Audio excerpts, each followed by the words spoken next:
ابتدا ہے رب جلیل کے اس بابرکت نام سے جو دلوں کے بھید خوب جانتا ہے۔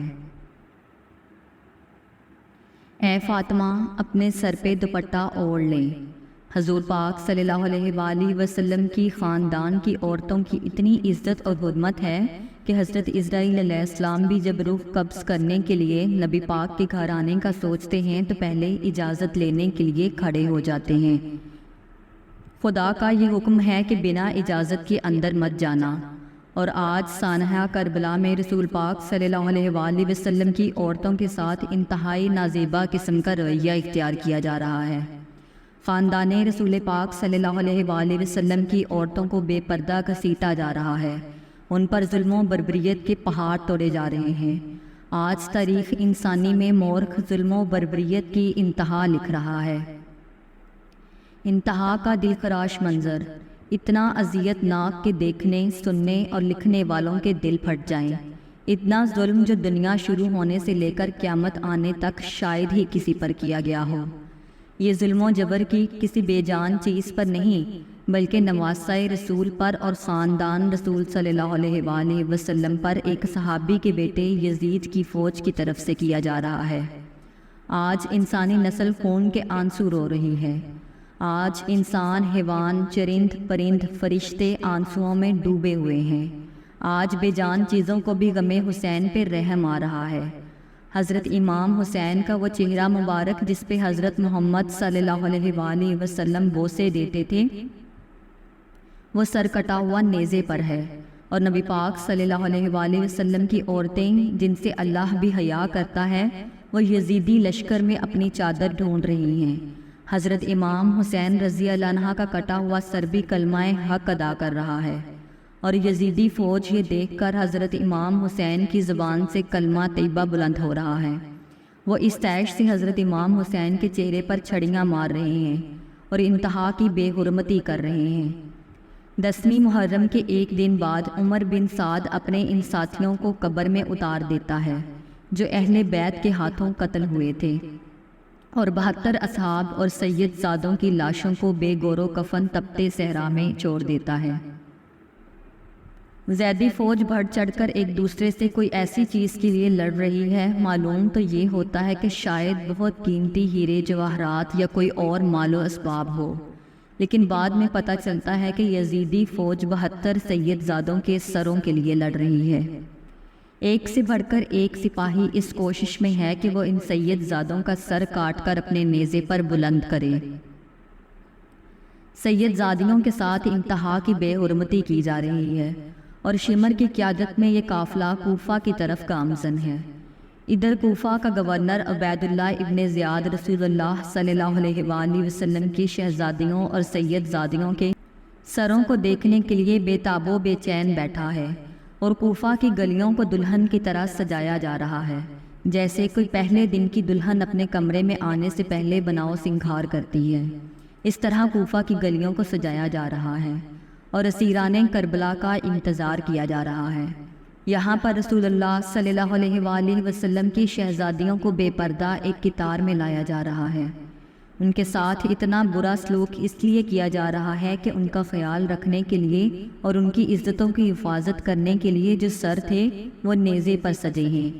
حضرت امام زین العابدین کو بھی گھوڑے کے پیچھے گھسیٹا جا رہا ہے۔ اللہ اکبر! ان کافروں کے ہاتھ کیوں نہ ٹوٹ گئے؟ قیامت اسی وقت برپا کیوں نہ ہو گئی؟ آسمان سے پتھر کیوں نہ گرے؟ وہ لوگ اسی وقت پتھر کیوں نہ بن گئے؟ آسمان سے آگ کیوں نہ برسی؟ حضرت امام زین العابدین بیماری کی وجہ سے تھوڑا سا بھی چلتے ہیں تو رک رک کر سانس لیتے ہیں تاکہ تھکاوٹ تھوڑی کم ہو جائے، لیکن شمر ملعون ان کو کوڑے مارتا ہے۔ اس سارے حالات میں 2 دن کا وقت گزر جاتا ہے۔ ادھر بنو اسد کی عورتیں جب پانی بھرنے کے لیے دریائے فرات کے کنارے پر آتی ہیں تو سید زادوں کی لاشوں کو دیکھ کر ان کی چیخیں نکل جاتی ہیں۔ وہ اپنے مردوں کو بلا کر ان کے جسد خاکی ایک گھوڑ سوار شخص کی ہدایت کے مطابق دفنا دیے جاتے ہیں۔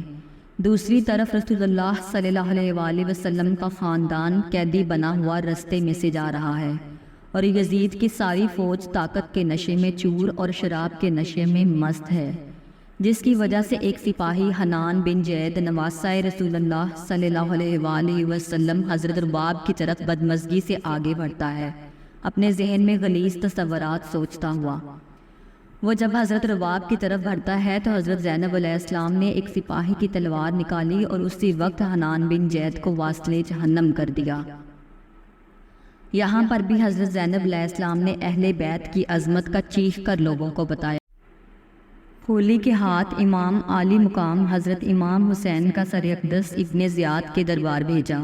وہ سپاہی جس کا نام کھولی تھا وہ سر مبارک لے کر پہنچا تو رات کا وقت ہو چکا تھا۔ پھر وہ حضرت امام حسین رضی اللہ عنہ کا سر مبارک اپنے گھر لے گیا اور ایک برتن میں جا کر رکھ دیا۔ سر مبارک دیکھ کر اس کی بیوی سخت ناراض ہوئی کہ یہ تم نے کیا ظلم کر دیا، تم نے حضرت محمد صلی اللہ علیہ وآلہ وسلم کے نواسے کا سر کاٹ دیا۔ اس کی بیوی یہ بیان کرتی ہے کہ خدا کی قسم میں نے دیکھا ایک نور آسمان سے اس برتن تک ایک ستون کی مانند چمک رہا ہے، اس پر سفید پرندے اڑ رہے ہیں۔ 12 محرم کو حضرت امام حسین رضی اللہ عنہ کا سر مبارک ابن زیاد کے دربار میں پیش کیا گیا۔ یہاں پر حضرت زینب رضی اللہ عنہ اور ابن زیاد کے درمیان سخت مکالمہ ہوا۔ یہاں پر ابن زیاد کی تلوار سے خون ٹپک رہا ہے اور وہ کامیابی کا جشن منا رہا ہے۔ ابن زیاد کا رسول اللہ صلی اللہ علیہ وآلہ وسلم کے خاندان کے قیدیوں کے ساتھ یہ ظلم دیکھ کر حضرت امام زین العابدین اتنی سخت باتیں کرتے ہیں کہ ابن زیاد ان کو قتل کرنے کا حکم کر دیتا ہے۔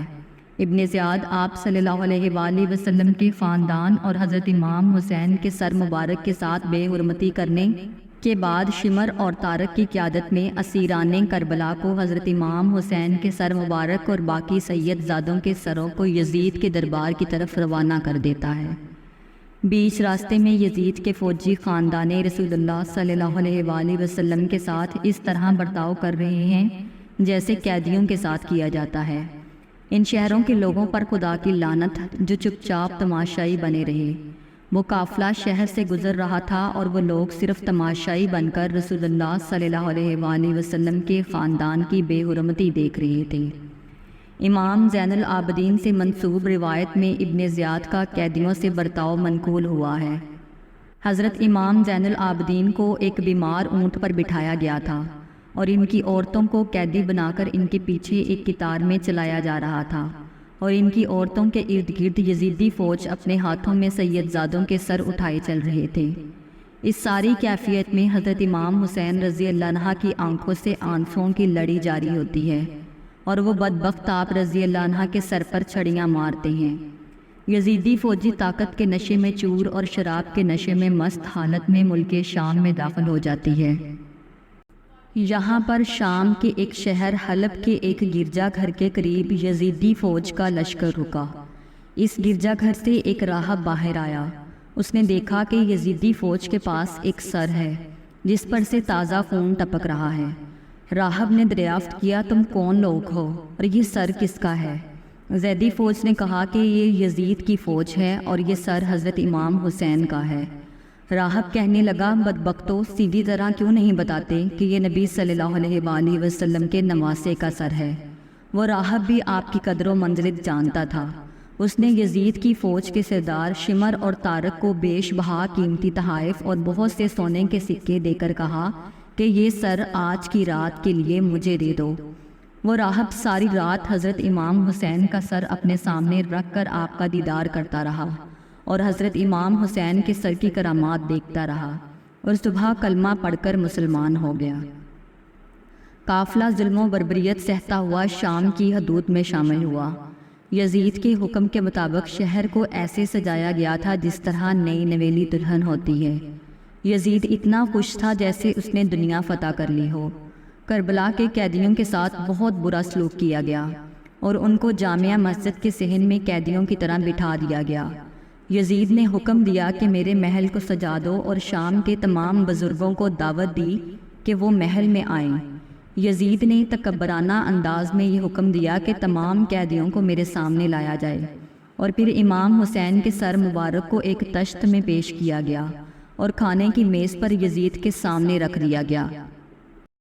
یزید جہاں طاقت کے نشے میں چور تھا اور اپنی فتح پر جشن منا رہا تھا اور ایک تکبرانہ انداز میں جشن کھیل رہا تھا، جیسے ہی کوئی چال چلتا اور بازی جیتتا، پاس پڑے ہوئے گلاس سے ایک گھونٹ شراب کا پیتا اور باقی بچی ہوئی شراب حضرت امام حسین کے چہرے پہ گرا دیتا۔ وہاں پر موجود صحابی رسول ابو برزہ سلمہ نے جب زید کی ان ناپاک حرکتوں پر اعتراض کیا اور یزید کو رکنے کا کہا تو یزید نے ان کو ذلیل و خوار کر کے اپنے دربار سے باہر نکال دیا۔